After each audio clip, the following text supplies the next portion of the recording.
বন্ধুরা, সবাই কেমন আছো? আশা করছি সবাই ভালো আছো। আমিও খুব ভালো আছি। আর সবাইকে আমার চ্যানেলে জুইটস ভ্লগে আরও একবার স্বাগত জানালাম। আর তোমাদের সাথে করে নিয়ে এখন এই ভ্লগটা স্টার্ট করলাম।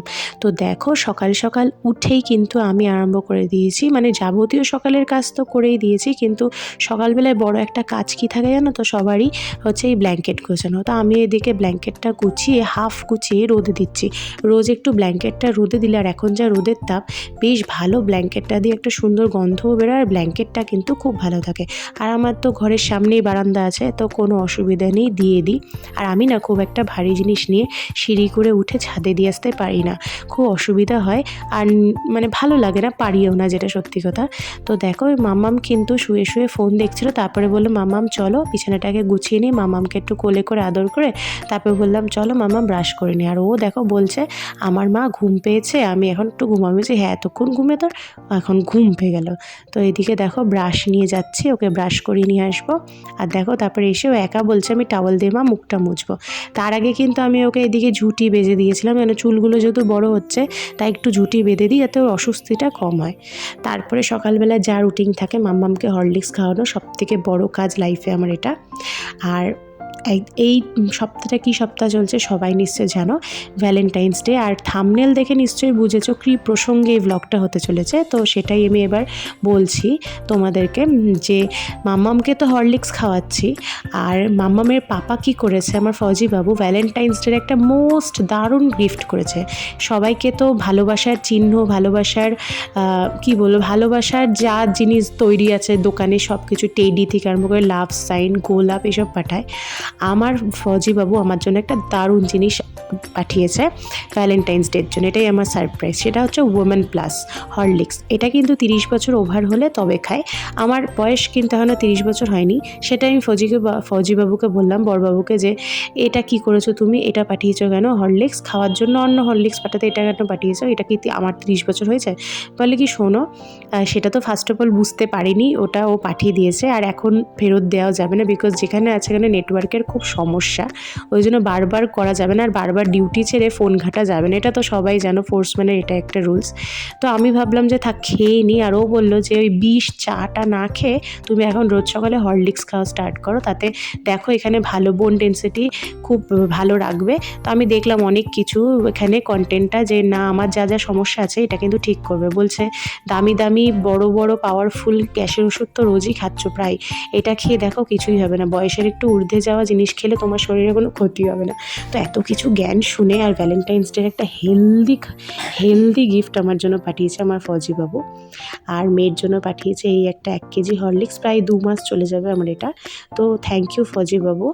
আর হচ্ছে দেখো, তারপরে মাম্মামকে দিয়ে ক্রিম মাখাচ্ছি, আর ওইদিকে ভাইয়ের সাথে বসে বসে গল্প করছিলো। তারপরে ক্রিমটা মাখিয়ে এদিকে ওকে হরলিক্স খাওয়াবো। হরলিক্স খাওয়ানো হচ্ছে আমার একটা টার্গেট, প্রত্যেকদিন সকালে টার্গেট থাকে হরলিক্স খাওয়ানো। বলো, সকালবেলায় যখন স্কুল যাবে তখন কি হরলিক্স ছাড়া কী দেবো? ভাত দেবো, রুটি দেবো? তা তো খেতেও পারবে না, লেট হয়ে যাবে স্কুলে। তার জন্য স্ট্র দিয়ে আমার মহারানী এই হরলিক্স খান। তারপরে দেখো, এইদিকে পড়তে বসিয়ে দিয়েছি। না পড়তে বসলে সকালবেলায় প্রচণ্ড দুষ্টুমি করে, ভাইয়ের সাথে মারামারি হয়ে যায়, তারপরে কান্নাকাটি, অশান্তি, আর ঝামেলা সহ্য করতে পারি না। তার জন্য বললাম, তুমি এবিসিডিটা লেখো, পড়ে পড়ে লেখো, দেখো সব মনে পড়বে। ও কিন্তু তাই করছিল। আর এই ফাঁকে আমি কিন্তু ঘরটা ঝাড় দিয়ে নিচ্ছি। কেন, বাসি ঘর যেহেতু, আগে বাসি ঘর ঝাড় দেওয়া উচিত, কিন্তু কিছু করে নেই, ছোটো বাচ্চা তো, ওকে আগে খাইয়ে নিয়ে আমি যাবতীয় কাজ করি। তার সাথে আমিও একটু খেয়ে নিলাম, কারণ সকালবেলা আমারও কিন্তু সব কিছু ক্লিয়ার করে আসার পর আমার কিন্তু এদিকে সকালে খুব খিদে পেয়ে যায়। তো তারপর আমি দেখো, আমিও হরলিক্সকে, মাম্মামকে হরলিক্স দিয়ে বিস্কিট দিয়ে খাওয়ানো হয়ে গেল। তারপরে কিন্তু ওকে আমি অনেকক্ষণ পড়িয়েছি, অন্তত অনেকক্ষণ পড়ানোর পরে আমি ঘরটাকে মুছতে এসেছিলাম। ওকে তখন বললাম বাইরে গিয়ে যাও খেলো, রোদ্দুরে উঠে গেছে। তো কিন্তু তাই করেছে। আর মেয়ে আমার কিন্তু আমার বাধ্য, কিন্তু মাঝে মাঝে একটুখানি রাগ হয়ে যায় ওর, তো স্বাভাবিক, এইটুকুনি তো সহ্য করতেই হবে না মা হতে গেলে। তো যাই হোক, দেখো এখন আপাতত আমি ঘরটা মুছছি। আর তোমরা কিন্তু অবশ্যই আমাকে কমেন্ট করে জানিও আমার ফৌজি বাবুর ভ্যালেন্টাইন্স ডের গিফটটা তোমাদের কেমন লাগলো, সেটা জানিও। তো দেখো আমার ফজিবাবু কিন্তু ওর হেলদি ভ্যালেন্টাইন্স ডে গিফট দিয়েছে। তো আমাদের বাড়িতে আজ কিন্তু মাংস নিয়ে এসছে আর আজকে চিকেন হবে। তো আমি এদিকে দেখো চিকেনগুলো ধুচ্ছি আর তোমাদের সাথে ধুতে ধুতে একটা কিছু কথা শেয়ার করব। সেটা হচ্ছে যে জীবনে ভ্যালেন্টাইন্স ডে সপ্তাহটা মানে বিয়ের পর কিন্তু কোনোদিনও পাইনি। তো না পাওয়ার কষ্টটা তো অবশ্যই আছে, কিন্তু অনেকে বলবে তো কি হয়েছে, পাওনি তো, পাবে তারপরে যখন আসবে তখনই তো তোমার। তো এই কথাটা বলা কিন্তু খুব সহজ, কিন্তু যখন সবাইকে দেখি না, বিশেষ করে যখন সোশ্যাল মিডিয়ার যখন কোনো রকম অ্যাপসে দেখি যে সব বররা বউদেরকে বা গার্লফ্রেন্ড বয়ফ্রেন্ড খুব এনজয় করছে দিনটা, কষ্ট কিন্তু খুব হয়, কিন্তু তাও মনকে বুঝিয়ে রাখি যে বাড়ি আসলে প্রত্যেকটা দিন, 1 মাস হোক 20 দিন হোক, যতটা দিন থাকে ততটা দিনই কিন্তু সবকটা দিনই ভ্যালেন্টাইন্স ডে মানাবো। কিন্তু সেইভাবে হয়ে ওঠে না কি, ও থাকলেই আমার ভ্যালেন্টাইন্স ডে, পুজো সব কিছু। কিন্তু তাও না, যখন দেখি না চোখের সামনে, বন্ধুদের দেখি বন্ধুর বররা করেছে সেটা শেয়ার করে, মানে এতটা কষ্ট হয়। মানে যদি এই ভিডিওটা কোনো সৈনিকের বউ দেখে থেকো অবশ্যই আমাকে কমেন্ট করো কীরকম কষ্ট হয় আমাদের বলো তো জীবনে। তো সেটাই তোমাদের সাথে শেয়ার করলাম। এই কষ্টটা কিন্তু কোনোদিনও মেটানো যাবে না। কোনো ফেস্টিভ্যাল হোক, ভ্যালেন্টাইন্স ডে তো ভালোবাসার দিন।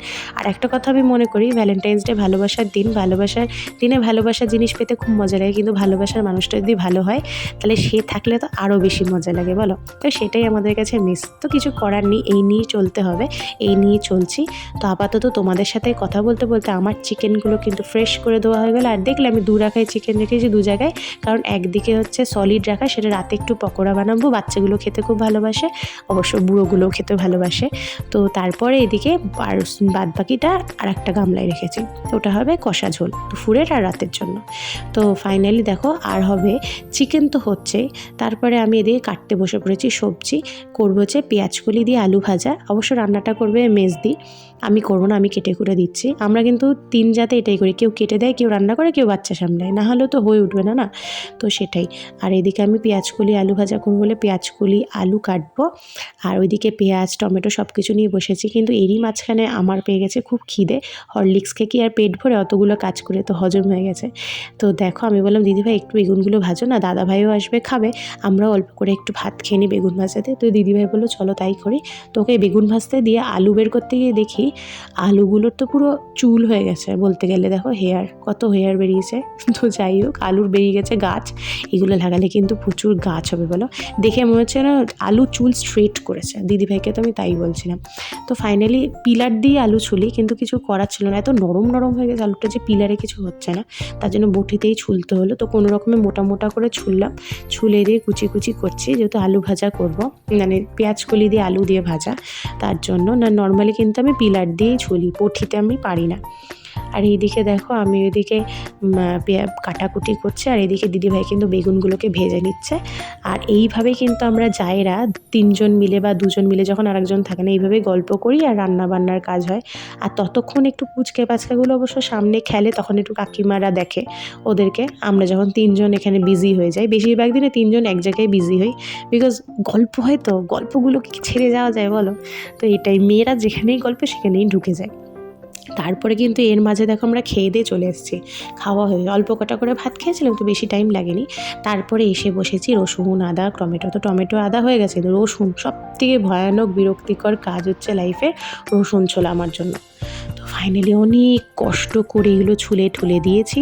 দিদিভাই এখানে তেল গরম করতে দিয়ে দিয়েছে, তার মধ্যে শুকনো লঙ্কা তেজপাতা যা যা মাংসে দিতে হয় ফোড়নে দিয়েছে। আর পেঁয়াজকলিটা অলমোস্ট রেডি, দেখতে কি সুন্দর লাগছে না। তারপরে পেঁয়াজকলিটা সরিয়ে দিয়ে আমি এদিকে দিদিভাই শাশুড়ি মা উনুনে ডাল ফুটিয়েছিল, সেদ্ধ করেছিল, ওটা নিয়ে চলে এসেছি। লঙ্কা দিয়ে হলুদ দিয়ে নুন দিয়ে আর একটু ভালো করে সেদ্ধ করে নিয়ে তারপরে ফোড়নটা দিয়ে দেবো পেঁয়াজ দিয়ে টমেটো দিয়ে। আর এইদিকে দেখো মাংস কষানো মশানো হয়েছে, red red. I love chicken, chicken দিলে মনে হয় আমি পাগল হয়ে যাবো, মানে পাগল হবো না, ভালোই থাকবো, খেতে ভালোবাসি আমি চিকেন, পেটটা আমার পাগল হয়ে যায় চিকেন দেখলে। তারপরে কিন্তু চিকেনের ঝোল ওদের জন্য করেছিলাম, আমি স্নান করতে যাওয়ার মেয়েকে খেতে দিয়ে দিয়েছি। মেয়েকে গোল গোল করে বানিয়ে দিলে, রেখে দিলে, ও কিন্তু রসগোল্লা ভেবে ভাতগুলো আজকাল খেয়ে নিচ্ছে 2 দিন ধরে, জানি না কতদিন খাবে। তারপরে দেখো আমি কিন্তু এদিকে বালিশের কভারগুলো কেচে দিয়েছিলাম, অনেক দিন হয়েছে প্রায় কাচা হয়নি। তো তার মধ্যে যে আমার খোলটা ফেটে গেছে সেটা আর খেয়াল করিনি, আর বালিশের কভারের মধ্যেই খোল অনেক তুলো ছিল, যখন কাচতে গেছি তখন এই তুলোগুলো দেখছিলাম। তো তারপরে যখন কেচে কুচে মেলে দিয়ে গেছি, তুলোগুলো এদিকে রোদে দিয়ে এসেছি। 2 দিনের রোদে কিন্তু ভাবলাম ভালোই শুকিয়ে যাবে, কারণ যা রোদ দিচ্ছে। তো এইদিকে দেখো স্নান করে এসে জামা কাপড়গুলো মেলে দিচ্ছে, আর বালিশের কভারগুলো কিন্তু আগেই মেলে দিয়ে গেছিলাম। আর যেহেতু তুলোগুলোর জন্য আরও তাড়াতাড়ি করে এসছি, যাতে তুলোগুলো একটু রোদে পড়ে, রোদ পড়লে তাহলে তাড়াতাড়ি শুকোবে। তো সেই জন্য আর বালিশের কভারের মধ্যে ছিল খেয়ালই করিনি। পরে যখন কাচতে গেছি বললামই তো, তখন দেখছি এত তুলো। তো যাই হোক, অনেক দিন পর কিন্তু বালিশের কভারগুলো কাচা হয়েছে, হয়ই না। বলতে পারো যে কাচো না কেন, কাচা হয়নি, মানে ভুলেই যায় জানো না, যখনই বের করবো তখনই বাচ্চা কাচ্চা দিয়ে তো তারপরে স্নান টান করে খাওয়া দাওয়া, মানে জামা কাপড় মেলে গিয়েই কিন্তু মামামকে ঘুম পাড়িয়ে খাওয়া দাওয়া করে নিয়েছিলাম।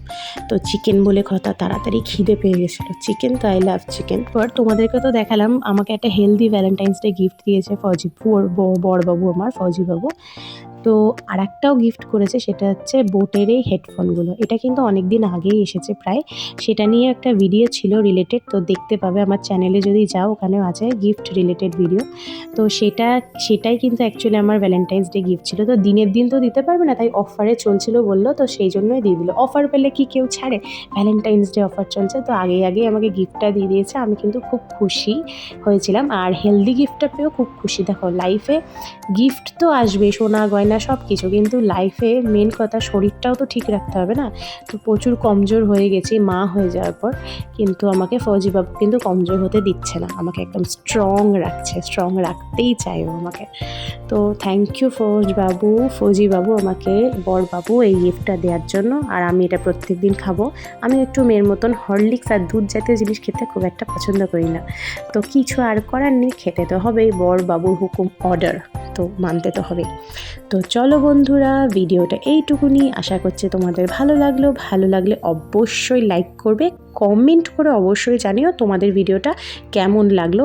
আর আমার চ্যানেলটাকে অবশ্যই সাবস্ক্রাইব করে যেও, আর তোমরা পাশে থেকো। চ্যানেলটাকে সাবস্ক্রাইব করলে আরও নতুন বন্ধু পাবো, আমার ফ্যামিলিটা বড় হবে, আর আমার ভিডিওগুলো সবাই দেখবে, এটাই আমি চাই। আর তোমরা সুস্থ থেকো, ভালো থেকো, দেখা হচ্ছে আরও একটা নতুন ব্লগের সাথে।